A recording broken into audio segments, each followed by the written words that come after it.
Hey everybody, welcome back to the channel. Today we're going to be taking a look at the all-new Jeep Compass J4U, and basically it's not a facelift, it's not a minor update, but it's a complete redesign.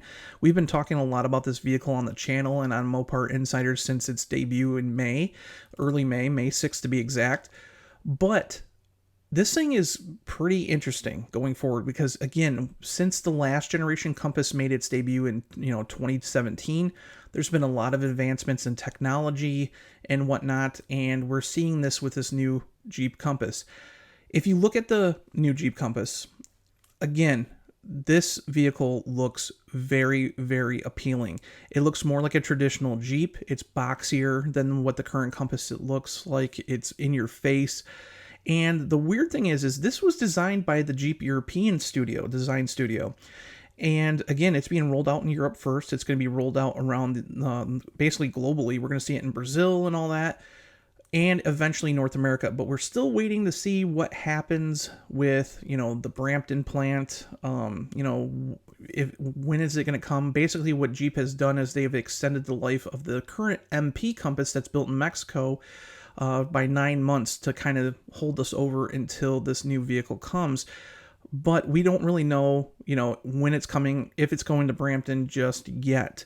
So with that being said, we're looking at the European model, and the European model is very attractive. This is the same team that did the Jeep Avenger. And again, it's very edgy. It's different than the traditional Jeep styling that we've seen going, in the past decade. That's kind of become bland. So again, with crazy kind of colors like this one, which is Hawaii, it just is in your face and very aggressive in a market that is very competitive. So the C SUV segment is very competitive, especially in Europe. So Jeep needs to do something different. If we look at the interior, it looks, more like a traditional current generation, Jeep. Nothing like too crazy, but it looks really good. If we look at the back, it looks really nice. It's something totally different than what we're used to. It still implies, like with the X kind of body lines from the gas cans from the World War II era. But anyways, what is very different about this Jeep is the first thing is the European models. We're going to get a different version, basically, of powertrains for North America. But for the Europe, they have 3 electrified powertrains, and basically there's 3 all-electric variants. So let's talk about them real quick. Again, with this being a new Stella medium platform, this platform is meant to be electrified, but basically we get a base model with 145 horsepower, 48 volt mild hybrid system. Then you can step up to a 195 horsepower plug-in hybrid system, and then there's 3 different electric variances. So basically, if you want a standard BEV, battery electric vehicle, 156 horsepower, and it drives the front wheels. The mid-tier BEV basically has 213 horsepower, and that's also in front-wheel drive form. So all of the models I just talked about are front-wheel drive. If you want to step up to all-wheel drive or 4x4 capability, the Jeep Compass 4xe basically delivers 2 electric motors. And what it gives you is 375 horsepower. All these will use a 74 kilowatt hour battery. And they're saying about 404 miles of range, 650 kilometers if you're from Europe. It just seems like a really cool package. But what helps it with that range ability, because again, we're talking about a vehicle that's bigger, it's a lot more boxier than the current Compass. Looks more edgy, looks more like a traditional Jeep. But can you imagine that basically this is the most aerodynamic Jeep ever? So yeah, you heard that right. Jeep managed to make a vehicle that's more efficient through airflow. So without ditching the iconic boxy kind of styling, I mean, it's not as boxy as the 80s Jeeps by any means, but it's still boxier than what we're used to from the current jelly bean kind of shaped Jeeps. But it basically still looks like a Jeep, and now it's cutting through the air better than it ever has before.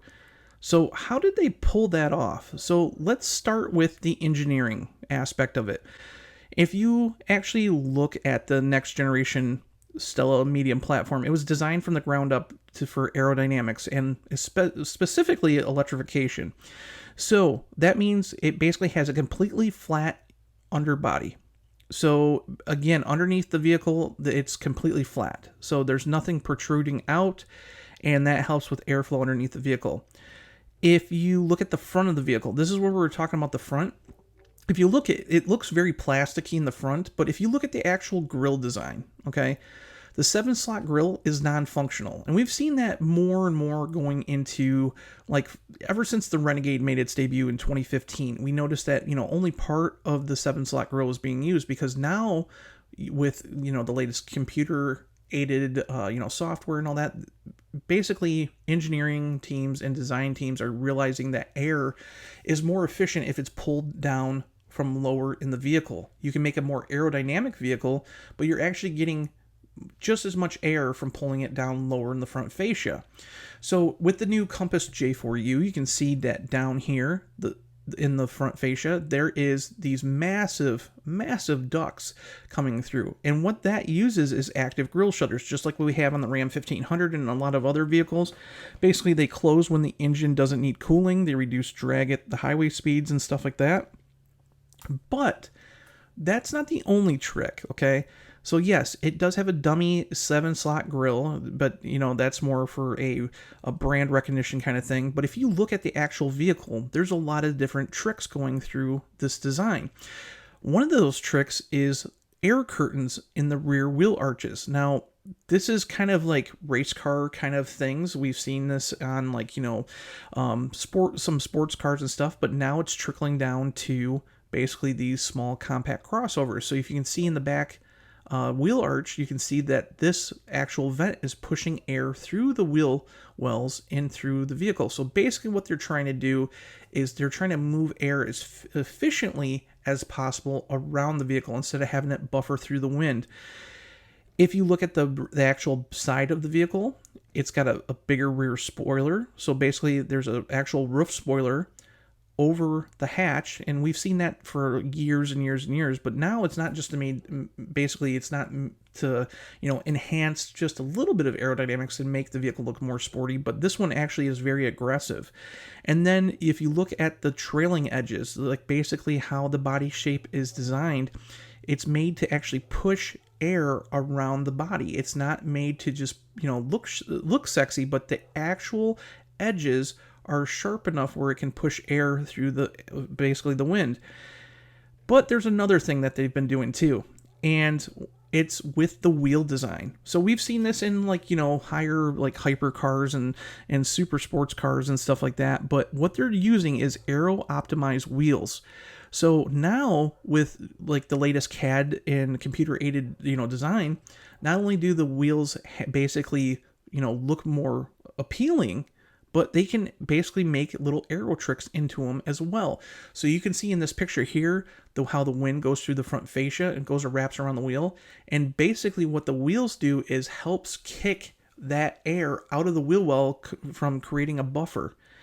So what is the result? Basically, it's a 10% improvement in drag compared to the former Compass that looks like a jelly bean, the MP Compass.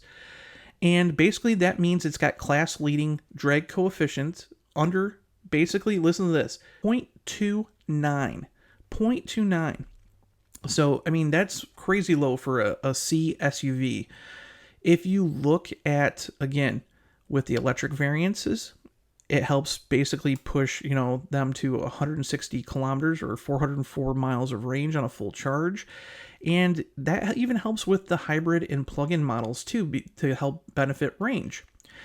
And again, it also helps with, creating a smoother ride because you're buffering the air around it. You're not getting, even with a crosswind and stuff like that, pushing air around the vehicle helps with everything, handling, range, just a little bit of everything. So honestly, Jeep didn't sacrifice the look or feel of the vehicle just to chase range, which was a good thing because we've been seeing a lot of cars, it seems like everything on the market nowadays looks the same. You can look at, stuff from Kia and Honda and Toyota and whatnot, and they all look the same shape. They have the same kind of size, portions. I mean, vehicles have gotten pretty boring, but this thing, again, kind of goes back to the basics of being a boxy Jeep, but because of aero tricks, it can get away with being more efficient. So, again, They're basically smart little invisible changes that give real world improvements without messing with the soul of the brand. So again, if you're somebody who wants, that whole Jeep lifestyle look, but wants better efficiency, longer range, and fewer stops at the pump or basically the charging station, this new Compass kind of like incorporates all that. And it'll be very interesting to see how this new Compass does compared to the upcoming Cherokee. Now, this Compass was designed again by the same design studio over in Europe that built the Jeep Avenger. And even though this is a global vehicle, we're getting the new Jeep Cherokee, which looks very similar to this in this kind of styling department. However, the new Cherokee KM was designed here in Auburn Hills. So, having those two different design studios kind of incorporating tricks and stuff, it'll be interesting to see how these two vehicles, with the Compass being a C-segment vehicle and the Cherokee being a D-segment vehicle, kind of incorporate both kind of like design studios and what their methods are for aero tricks going forward. So again, this is going to be something very interesting to watch. And we've seen that the new Cherokee is even more boxier than the outgoing Cherokee KL. So again, it's going to be fun to kind of watch to see what Jeep is doing to make the vehicles more aerodynamic as they are getting back to their traditional boxier shapes. So take and let me know what you think down below. And, what do you think about this new direction from Jeep? Make sure to hit the like button, hit subscribe if you haven't already, tap the bell so you don't miss anything from me, and I'll see you in the next video. Bye.